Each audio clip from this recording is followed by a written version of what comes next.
नमस्कार मित्रों, आज की इस अमृतवाणी में आपका हृदय से स्वागत है। मनुष्य जीवन भर खोजता है, कभी सुख में, कभी दुख में, कभी लोगों में, कभी वस्तु में, पर जिसे वह खोज रहा है वह कहीं बाहर नहीं।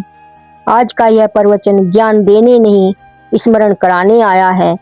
ईश्वर ही सब कुछ है। यदि यह वाणी आपके हृदय तक पहुंचे तो लाइक करें, सब्सक्राइब करें और इस शांति को आगे शेयर करें।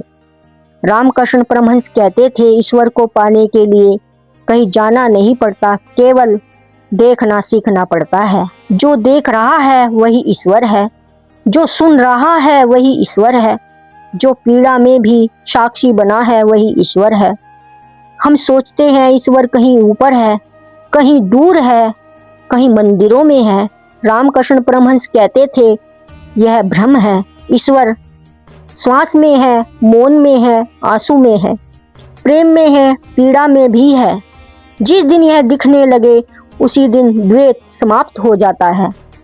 दुख इसलिए लगता है क्योंकि हम कहते हैं यह मेरा है और यह मेरा नहीं रहा।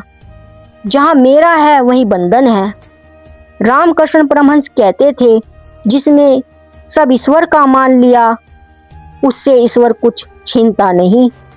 ब्रह्म ज्ञान का रहस्य यह है, आप करने वाले नहीं हैं।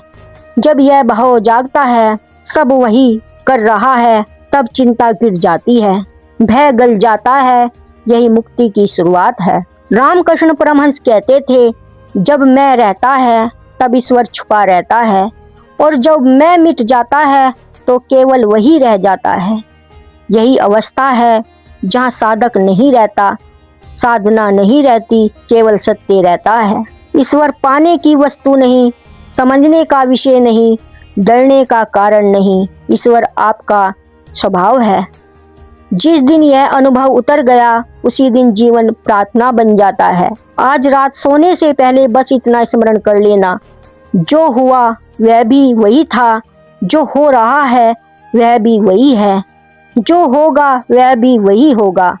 यदि यह अमृतवाणी आपके भीतर बहने लगी हो तो लाइक करें। ऐसे ही ब्रह्म ज्ञान धारा के लिए सब्सक्राइब करें और कमेंट में जय मां काली अवश्य लिखें। जय श्री रामकृष्ण परमहंस।